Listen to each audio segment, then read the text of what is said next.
শিরোনামগুলো দেখছিলাম। দর্শক, আপনারা জানেন যে আমরা এই অনুষ্ঠানে আমন্ত্রিত অতিথিদের সাথে কথা বলি দেশের ব্যবসা বাণিজ্য অর্থনীতির বিভিন্ন দিক নিয়ে। আজ একদম ব্যতিক্রম একটি বিষয় নিয়ে কথা বলবো। আমরা ছোটবেলা থেকে কমিক্স পড়েছি, কমিক সম্পর্কে জানি, টিনটিন স্টিলিক্সের কথা জানি, বাংলায় হাদা বোদা কিংবা নন্টে ফন্টো আমাদের অনেকের জানা। কিন্তু এই কমিকই কিভাবে হয়ে উঠতে পারে আমাদের উচ্চ শিক্ষায় কিংবা আরো অন্যান্য ক্ষেত্রে, সেই নিয়ে কথা বলতে আমাদের সাথে যোগ দিয়েছেন কাসিম সালমান চৌধুরী, বাংলাদেশের কমিক বুক গবেষক, এবং আরজু ইসমাইল, প্রভাষক, ইউনিভার্সিটি অফ লিবারেল আর্টস। আপনাদের দুজনকেই স্বাগত।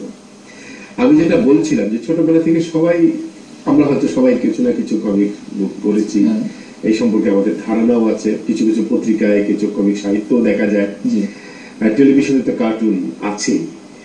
কিন্তু বাংলাদেশে এই শিল্পের এখনকার অবস্থা কি? আপনারা যে কাজ করছেন আরো উচ্চতর পর্যায়ে নিয়ে যাওয়া, এবং সেখানে চ্যালেঞ্জ বা সম্ভাবনা কি কি আছে? বাংলাদেশে কমিক কিন্তু একেবারে নতুন বলা চলে অন্যান্য দেশের তুলনায়।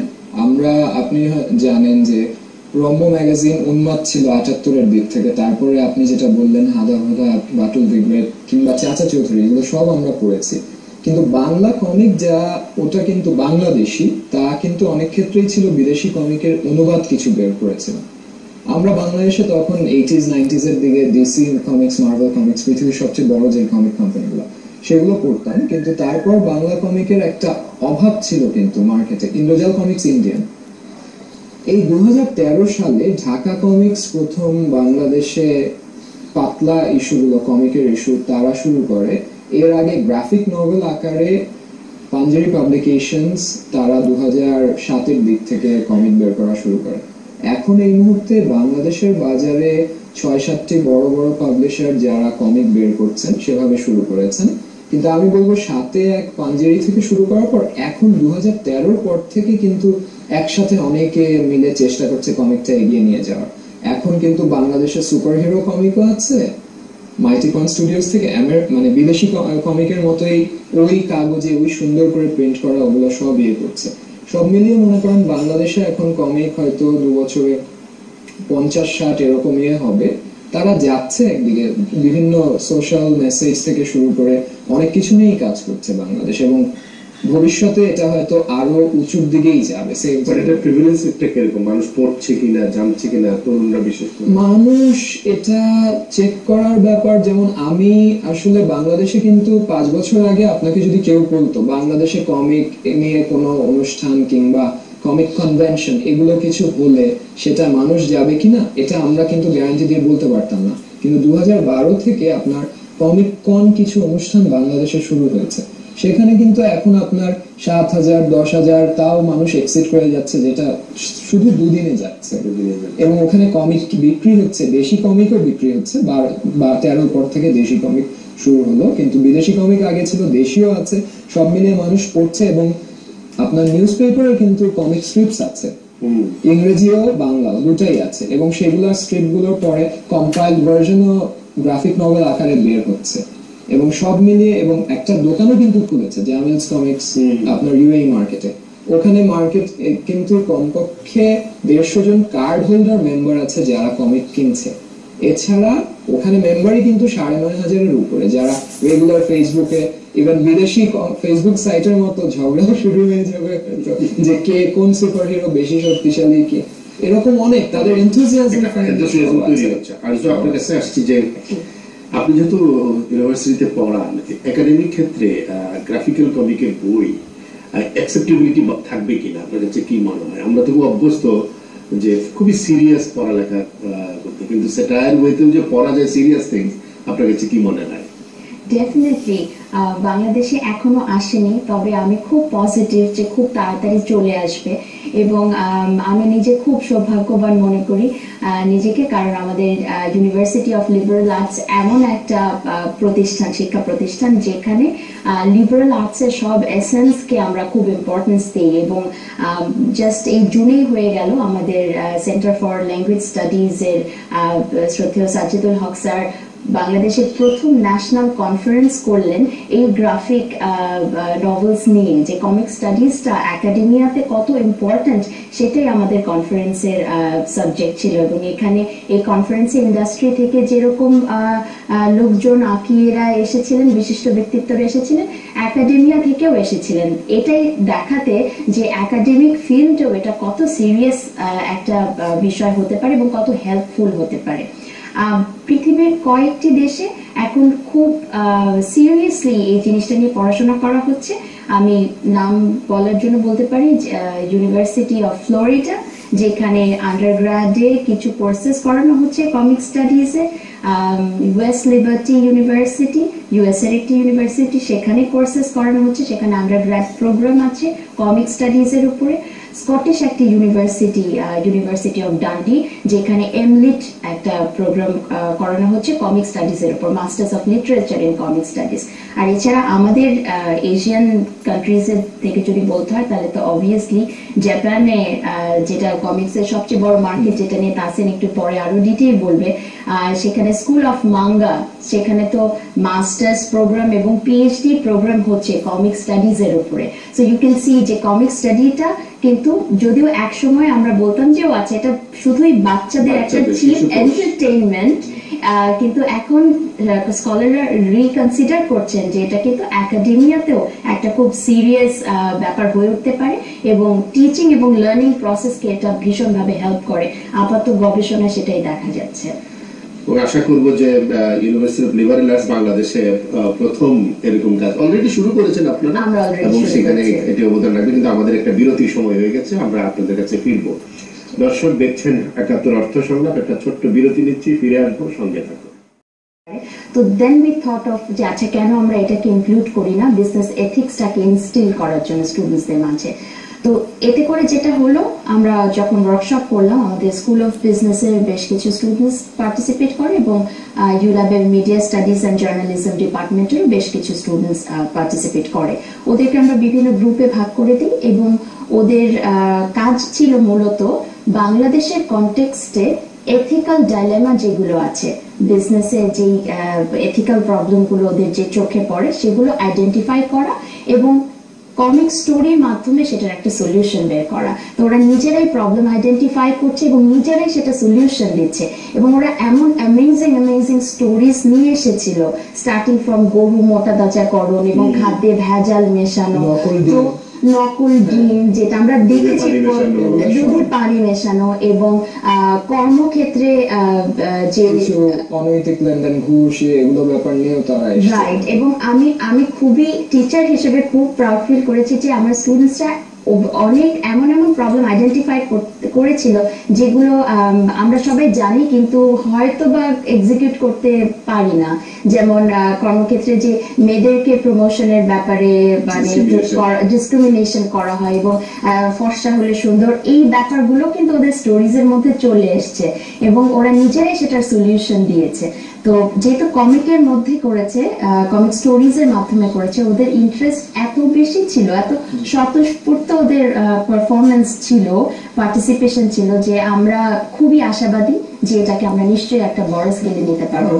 কোয়ালিটি অফ মেসেজগুলো কিরকম ছিল, যে কথাগুলো কমিক্সের চিত্রের সাথে সাথে যে কথাগুলো খুব বাস্তব, খুব রিসেন্ট। ওরা যা দেখে ওদের আশেপাশে, যেমন ময়লা আশেপাশে ফেলা হচ্ছে, ফ্যাক্টরিতে হয়তো খুব সাকসেসফুল বিজনেস কিন্তু তাদের গার্বেজ ডিসপোজাল সিস্টেম খুবই খারাপ, তো এটা ওদের চোখে পড়েছে এবং ওরা আশপাশ থেকে যা দেখছে, যা ওদের কাছে ভালো লাগছে না, মনে হচ্ছে অনৈতিক, ওরা সেই বিষয়গুলোকে নিয়ে এসেছে খুব সাকসেসফুলি। এবং আমার মনে হয় যদি আমি একটা অ্যাসাইনমেন্ট ওদেরকে লিখতে দিতাম, ওরা হয়তো লাস্ট মোমেন্ট পর্যন্ত ওয়েট করতো যে লাস্ট 1 ঘন্টায় কোনো রকমে একটু লিখে দিলাম, কিছু করলাম। কিন্তু যেহেতু এটা কমিক স্টোরিজ বানানোর ব্যাপার ছিল, ওরা কিন্তু অনেক চিন্তা করেছে, একটা গ্রুপ অ্যাক্টিভিটি দেখা গেছে, একটা অন্য রকমের মোটিভেশন দেখা গেছে ওদের মধ্যে। আরো একটা বিরতির সময় হলো, ফিরবো আপনাদের কাছে। দর্শক দেখছেন অর্থ সংলাপ, আরো একটা বিরতি, সঙ্গে থাকুন। জি, একাডেমিয়ায় গ্রাফিক নভেল যে কত ইম্পর্টেন্ট রোলস অ্যাকচুয়ালি প্লে করছে ওয়ার্ল্ড ওয়াইড, আমি কিছু এক্সাম্পলস দিয়ে সেটা একটু বলতে চাই। প্রথমত আমি বলবো অক্সফোর্ড ইউনিভার্সিটি প্রেসের একটি প্রজেক্ট, অক্সফোর্ড শেক্সপিয়ার প্রজেক্ট, যেটা অনলাইনে আছে। সেখানে শেক্সপিয়ারের প্লেসগুলোকে গ্রাফিক নভেল আকারে এখন বের করছে, এবং মজার বিষয় হচ্ছে সেখানে এদের এই প্রজেক্টের 3টা ডিফারেন্ট ভার্সনস আছে এই গ্রাফিক নভেলসে। একটিতে অবশ্যই ছবি এবং টেক্সটের কম্বিনেশনে, কিন্তু সেখানে টেক্সটটা অরিজিনাল শেক্সপিয়ারিয়ান ইংলিশ রাখা হয়েছে, যেটা খুব হেভি ইংলিশ অনেকের জন্য, যারা স্পেশালি আমরা লিটারেচার পড়ি না। সেকেন্ড ভার্সনে একটু হালকা করা হয়েছে, ইংলিশটাকে একটু হালকা করা হয়েছে, যাতে মানে একটু লাইটার ভার্সন রাখা হয়েছে, যাতে মোটামুটি সবাই বুঝতে পারে। এবং থার্ড ভার্সনে এটাকে কুইক ভার্সন ওরা বলছে, কুইক টেক্সট, যাতে খুব সহজেই ইংলিশটা বোঝা যাচ্ছে, এটা সেই ওই অরিজিনাল শেক্সপিয়ারিয়ান ইংলিশ না। তাতে করে কি হচ্ছে, শেক্সপিয়ারটা কিন্তু সব লেভেলের সব ব্যাকগ্রাউন্ডের মানুষের কাছে খুব ইজিলি পৌঁছে গেল। যারা লিটারেচার পড়ছেন, এই বিষয়ে স্কলার আছেন, তাদের জন্য তো খুবই হেল্পফুল, কিন্তু যারা পড়বে না, হয়তো এটা নিয়ে হয়তো গবেষণা পর্যন্ত যাবে না, কিন্তু তারাও অ্যাটলিস্ট শেক্সপিয়ারটা জানলো। তো উই ওয়ার থিঙ্কিং যে বাংলাদেশেও আমরা কেন না রবীন্দ্রনাথকেও এভাবে করে ফেলি, এবং তাতে করে ভবিষ্যৎ প্রজন্মের কাছে কিন্তু খুব সহজেই রবীন্দ্রনাথ, নজরুল ইজিলি পৌঁছানো যাবে। আমাদের মুক্তিযুদ্ধের ইতিহাসও অ্যাবসলিউটলি, ওয়াই নট। আরেকটি প্রজেক্টের কথা আমি বলবো, যেটা ডেভিড হান্টার করেছেন, এটা অনলাইনে অ্যাভেলেবল। এটাকে ওরা বলছে জম্বি বেসড লার্নিং। এখানে জম্বি অ্যাপোক্যালিপস দিয়ে দেখানো হয়েছে যে জিওগ্রাফি কিভাবে পড়ানো যায়। এটা অনেকটা ভিডিও গেমস এর মতন। আমরা যেরকম গেম যখন একটা প্লে করি, একটা লেভেল সাকসেসফুলি কমপ্লিট করলে সেকেন্ড লেভেলে যেতে পারছি, এই প্রজেক্টটা ওভাবে করে ডিজাইন করা যে এক একটা জায়গায় জম্বিগুলো যাবে এবং এক একটা লেভেল পাস করলে ওরা সেকেন্ড লেভেলে যাচ্ছে। তো বাচ্চাদের জন্য এটা খুব একটা মানে ভীষণ রকমের মোটিভেশন জিওগ্রাফি লার্নিং এর জন্য। আরেকটা লাস্ট এক্সাম্পল যেটা আমি দেবো, সেটা হচ্ছে ইউনিভার্সিটি অফ মিনেসোটায় ফিজিক্সের একজন প্রফেসর আছেন, প্রফেসর কাকালিওস, যিনি একটি বই লিখেছেন, physics with the super heroes, learning physics with the super heroes. ওখানে উনি সুপার হিরোজ এর ক্যারেক্টার্স গুলো দিয়ে ফিজিক্সের লজ এক্সপ্লেন করেছেন। তো আপনি বুঝতে পারছেন যেটা স্টুডেন্টসদের কাছে এটার অ্যাকসেপ্টেবিলিটি এবং এটার ইন্টারেস্ট কতটা হতে পারে। ফিজিক্সের মতন এত কঠিন সাবজেক্ট যদি পড়ানো যায়, তাহলে why not the other subjects in the academic field. আপনার কাছে আসছি যে এত কিছু করতে তো গ্রাফিক্স ডিজাইনার লাগবে, সেই হিউম্যান রিসোর্সটা আছে কিনা? বাংলাদেশে কিন্তু আর্টিস্ট, গ্রাফিক ডিজাইনার এরকম সবাই আছে, রাইটারও আছে, এবং সবাই মিলে কমিক বেরও করছে। যদিও অত বড় এখনো ইন্ডাস্ট্রি হয়নি। ইউএসএ যদি আপনার 950 মিলিয়নের হয়, বাংলাদেশ এখন 10 লাখ সেলস এরকম ইয়ারলি এরকম হয়। জি, ওভাবে কিন্তু আমরা আগাচ্ছি, এবং অনেক দিকে আরজু যেটা বলছিলেন যে এগুলো সাইডে আমরা কাজ করা ছাড়াও আমরা হিস্ট্রিও যদি পড়াতে যাই, অলরেডি আমাদের জাতির জনক বঙ্গবন্ধু শেখ মুজিবুর রহমানের উনার আত্মজীবনী অসমাপ্ত যেটা ছিল, সেটা কিন্তু গ্রাফিক নভেল আকারে বের হয়েছে। এবং আগে কিন্তু শেরে বাংলা একে ফজলুল হক এবং আরো অনেকের, বা বাংলাদেশ এবং বাইরেরও মোগলদেরও, ওনাদেরও কিন্তু বই পাঞ্জাবি পাবলিকেশনস থেকে বের করেছিল যে আত্মজীবনীটা ছোট কমিকের আকারে। আমরা যদি হিস্ট্রিও এটা করতে পারি, তাহলে মানুষ কিন্তু পড়তে আগ্রহী হবে।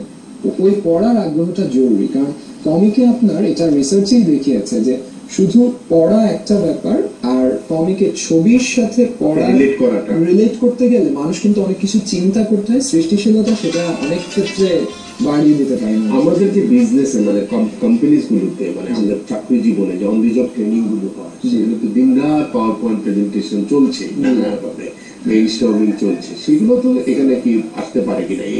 আমি কোনো কারণ দেখি না আসার, কারণ এগুলো দিয়ে আপনি হয়তো এখন অনেক দেখে থাকবেন, অনেক বাংলাদেশের অনেক কোম্পানি কিন্তু অ্যাডভার্টাইজমেন্টে সুপার হিরোদের ইউজ করছে।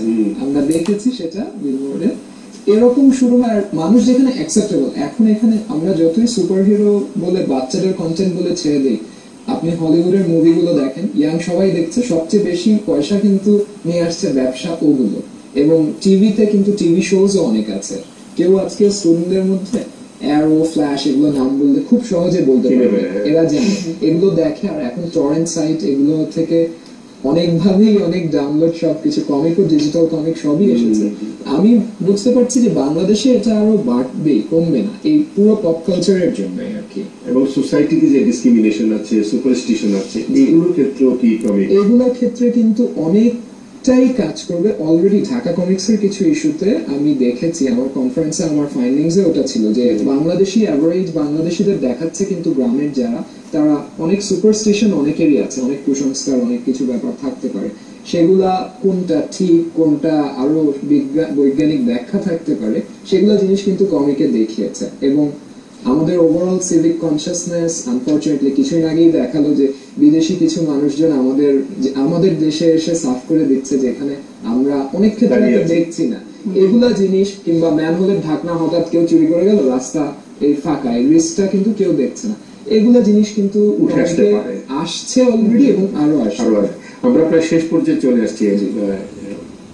ফিউচার প্ল্যান কি কি কি করতে আমি আমাদের এনজিও একটা আছে পরিচর্যা, আমি ওর ব্যানারে আমি চাচ্ছি ভবিষ্যতে social etiquette using comic books এই রিলেটেড কাজটা করতে। কারণ আমরা যেগুলো ডিসকাস করলাম, অনেক সোশ্যাল মেসেজেস আমাদের পাস করার আছে, এবং যদি আত্মস্থ করতে কিন্তু ছবিটা একটু সুবিধা হয়, সেটা words and text and graphics মিলিয়ে ওভাবে করলে সোশ্যাল মেসেজ পাঠানোর আমি সোশ্যাল এটিকেটে কাজ করতে চাই। এবং আপনার কিছুদিন আগে যেটা করেছি বিজনেস এথিক্স, এগুলো জিনিসে অনেক ব্যাপার বাংলাদেশে কাজ করার অনেক দরকার আছে।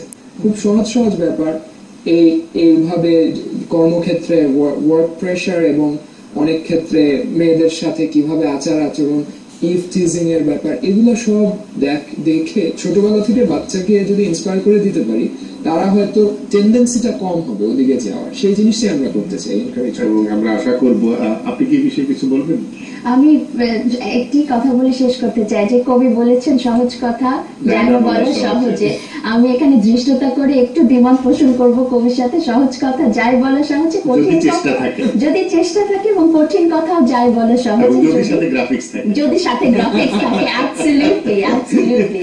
আমরা সেই প্রত্যাশা আপনাদের সাফল্য কামনা করছি। তাসিন সালমান চৌধুরী এবং আরজু ইসমাইল, আপনাদের দুজনকে অসংখ্য ধন্যবাদ ৭১কে সময় দেওয়ার জন্য। আপনাকে ধন্যবাদ। দর্শক, আজকের মতো অর্থ সংলাপ এখানেই শেষ করছি। দেখা হবে আগামীকাল অর্থ সংলাপের নতুন অতিথির সাথে। সে পর্যন্ত সবাই ভালো থাকুন, ৭১-এর সাথেই থাকুন।